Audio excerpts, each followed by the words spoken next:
কৌশলে তার প্রেমের ফাঁদে ফেলাইতে পারি, তাইলে ছেলেটার ঈমানটা নষ্ট হয়ে যাবে। এই ছেলেটা সবচেয়ে বড় সাহসী বীর যোদ্ধা, এই ছেলেটাকে আমাদের পক্ষে নিতে পারবো, মুসলমানরা আর জয় করতে পারবে না। একবার শক্তি দিয়া বলা যাবে কি নাউজুবিল্লাহ। বাবা একটু মনোযোগ দিয়ে শুনেন, কাজে লাগবে। বাদশাহ মন্ত্রীকে ডাক দিয়া বলে, মন্ত্রী যাও, আমি তোমারে দিয়ে দিলাম। মন্ত্রী ছেলেটাকে নিয়ে নিছে, ঘরের মধ্যে বন্দী করে রাখলেন।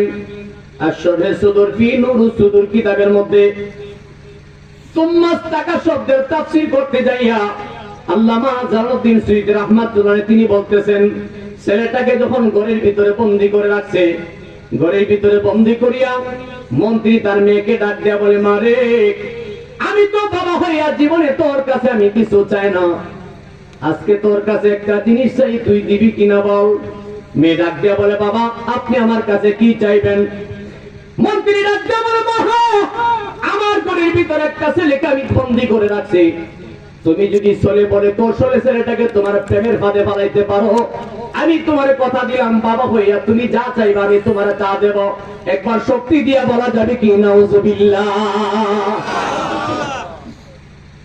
এমন কিছু সিস্টেম হুজুর আমরা দেশে চলে আসেনি, আমার কথা কি রাগ করেন আপনারা? অনেক অনেক জায়গায় দেখা যায় অনেক সরল মানুষকে বিপদে ফেলায় যাতে ধরে বিয়ে করাই যায়, নাই মনে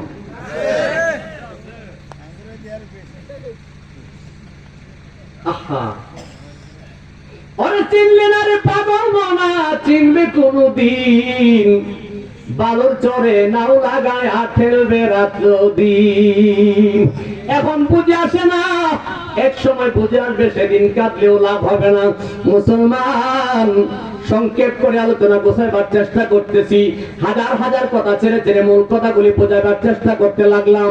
ঘরের ভিতরে ছেলেটাকে বন্দী করে রেখেছে, এমন সময় মন্ত্রী মেয়ে ডাক দেয়া বলে, বাবা এটা আমার জন্য কোনো ব্যাপার, রোম দেশের ভিতরে আমি শ্রেষ্ঠ সুন্দরী, আমাকে দেখার জন্য হাজার হাজার মানুষ পাগল হয়ে যায়। মন্ত্রী কয় ঠিক আছে তোমার অনুমতি দিলাম, যাও তোমার অনুমতি দিলাম।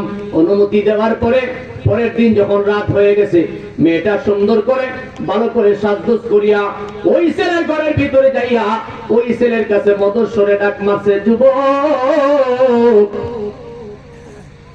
যুবকরা আমি রোম দেশের ভিতরে সবচাইতে সুন্দরী রূপসী একটা মেয়ে, যুবক রে একবার শুধু তুমি আমার দিকে তাকাও, আমি তোমার সঙ্গে কিছু কথা বলতে চাই, একবার শুধু তুমি আমার দিকে তাকাও।